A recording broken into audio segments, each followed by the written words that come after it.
দৈনিক প্রথম আলো তাদের প্রধান শিরোনাম করেছে জাতীয় সংসদ নির্বাচনের হলফনামা বিশ্লেষণ করে। তারেকের আয় শেয়ার জমা টাকা থেকে, শফিকুরের কৃষি হলফনামা বিশ্লেষণ। তারেক রহমানের সম্পদের মূল্য 1,97,00,000 টাকা, শফিকুর রহমানের প্রায় 1.5 কোটি টাকার সম্পদ। মির্জা ফখরুলের বছরে আয় প্রায় 12 লাখ টাকা, গোলাম পরোয়ারের বছরে আয় 4.5 লাখ টাকা, নাহিদ ইসলামের বছরে আয় 16 লাখ টাকা। গাড়ি নেই। সঞ্চয়পত্রের মুনাফা ইস্যুতে পত্রিকাটি রিপোর্টে শিরোনাম করেছে, সঞ্চয়পত্রের মুনাফা কমল 1,110 টাকা। নতুন হার অনুযায়ী সর্বোচ্চ মুনাফার হার 10.69, সর্বনিম্ন মুনাফার হার 8.74%। গত বছর পরিবার সঞ্চয়পত্রে 1 লাখ টাকা বিনিয়োগে পাওয়া যেত 944 টাকা, চলতি মাসে বিনিয়োগ করলে পাওয়া যাবে 834 টাকা। নিউ ইয়র্কের মেয়র মামদানি শপথ নিয়ে পত্রিকাটি রিপোর্টে শিরোনাম করেছে, পবিত্র কোরআন ছুঁয়ে শপথ নিলেন জোহরান মামদানি। ভারত বাংলাদেশ সম্পর্ক ইস্যুতে পত্রিকাটি একটি বিশ্লেষণধর্মী প্রতিবেদন করেছে, যার শিরোনাম দেওয়া হয়েছে, দ্বিপক্ষীয় সম্পর্ক এগিয়ে নিতে দিল্লির আগ্রহ। খালেদা জিয়ার প্রতি শ্রদ্ধা ইস্যুতে পত্রিকাটি রিপোর্টে শিরোনাম করেছে, খালেদা জিয়ার প্রতি শ্রদ্ধা ও দোয়া, কবর ও কার্যালয়ে মানুষের ভিড়। কবর জিয়ারতের পাশাপাশি ফুল দিয়ে শ্রদ্ধা এবং শোক বয়ে স্মৃতিকথা লিখছেন কূটনৈতিক, রাজনৈতিক সহ বিভিন্ন স্তরের মানুষ।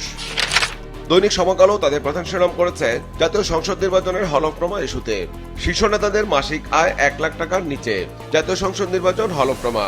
তারেক রহমান মাসে আয় 56,000 টাকা, শফিকুর রহমান মাসে আয় 30,000 টাকা, নাহিদ মাসে আয় 1,33,000, জিএম কাদের মাসে আয় 33,000 টাকা। বিএনপির গঠনতন্ত্র নিয়ে পত্রিকাটি একটি বিশেষ প্রতিবেদন করেছে, যার শিরোনাম দেওয়া হয়েছে, গঠনতন্ত্রের 7 ধারা। তারেক রহমান এখন বিএনপির চেয়ারম্যান, স্থায়ী কমিটির আগামী সভায় আসতে পারে ঘোষণা।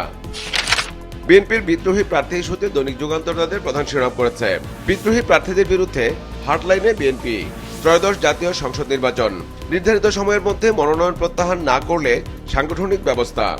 জয়শঙ্কর ও আইয়াজের ঢাকা সফর নিয়ে পত্রিকাটি রিপোর্টে শিরোনাম করেছে, ভবিষ্যতে ক্ষমতাসীনদের পাশে থাকার ইঙ্গিত, জয়শঙ্কর ও আইয়াজের ঢাকা সফর বৈঠক। খালেদা জিয়ার মৃত্যুতে সহমর্মিতা জানাতে বিএনপির ভারপ্রাপ্ত চেয়ারম্যান তারেক রহমানের সাথে জামাতের আমিরের সাক্ষাতের ইস্যুতে পত্রিকাটি রিপোর্টে শিরোনাম করেছে, সরকার গঠনের আগে একসঙ্গে বসতে চাই, শোক বইতে স্বাক্ষরের পর জামায়াত আমির, সমবেদনা জানাতে গিয়ে তারেক রহমানের সঙ্গে গুলশান কার্যালয়ে সংক্ষিপ্ত বৈঠক। দেশের ব্যবসা বাণিজ্যের অবস্থা নিয়ে দৈনিক কালের কণ্ঠ তাদের প্রধান শিরোনাম করেছে, ব্যবসা বাণিজ্যের দুরবস্থা, মূল্যস্ফীতির চাপে পণ্য বিক্রি কমেছে 20 থেকে 30%, ব্যবসা পরিচালনা ব্যয় 35% বেড়েছে, জ্বালানি সংকটে কারখানার সক্ষমতা কমেছে অর্ধেকে, বেসরকারি ঋণ প্রবৃদ্ধি 2003 সালের পর সর্বনিম্ন 6.23%। মনোনয়নপত্র যাচাই বাছাই ইস্যুতে পত্রিকাটি রিপোর্টে শিরোনাম করেছে, মনোনয়নপত্র বাছাইয়ে বেশি বাদ করছেন স্বতন্ত্র প্রার্থীরা, ত্রয়োদশ সংসদ নির্বাচন, 100% ভোটের সমর্থন পাওয়াই সমস্যা।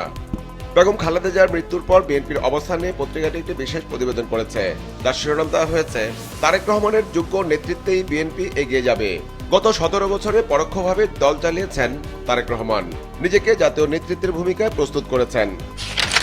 বাংলাদেশ ভারত সম্পর্ক ইস্যুতে দৈনিক আমার দেশ তাদের একটি বিশেষ প্রতিবেদন করেছে, যার শিরোনাম দেওয়া হয়েছে, বাংলাদেশ নীতিতে দিল্লির রাজনৈতিক পরাজয়, জুলাই বিপ্লবে হাসিনার পতনের পর ভারতেরও রাজনৈতিক পরাজয় ঘটেছে। এম শহীদুজ্জামান, ভারতকে বিশ্বাস করার কোনো কারণ নেই। ডক্টর দিলারা চৌধুরী, জয়শঙ্করের ঢাকা সফরকে রাজনৈতিক দৃষ্টিভঙ্গিতে দেখছি না।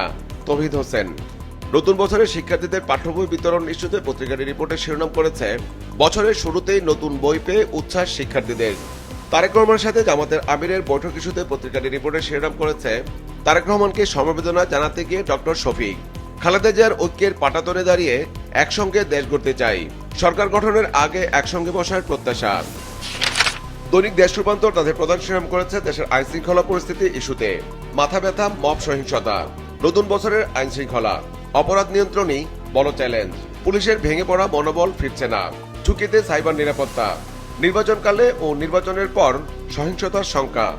এনসিপি নেতাদের পদত্যাগ ইস্যুতে পত্রিকাটি রিপোর্টে শিরোনাম করেছে, এনসিপির 10 নেতার পদত্যাগ, জামায়াতের সঙ্গে জোট। খালেদা জিয়া ইস্যুতে পত্রিকাটি রিপোর্টে শিরোনাম করেছে, সমাধি ঘিরে চোখের পানি, খালেদা জিয়াকে শ্রদ্ধায় স্মরণ করছেন মানুষ, মৃত্যুর 3য় দিনে সমাধিস্থলে মানুষের ঢল, বাসায় দোয়া দরুদে তারেক রহমান।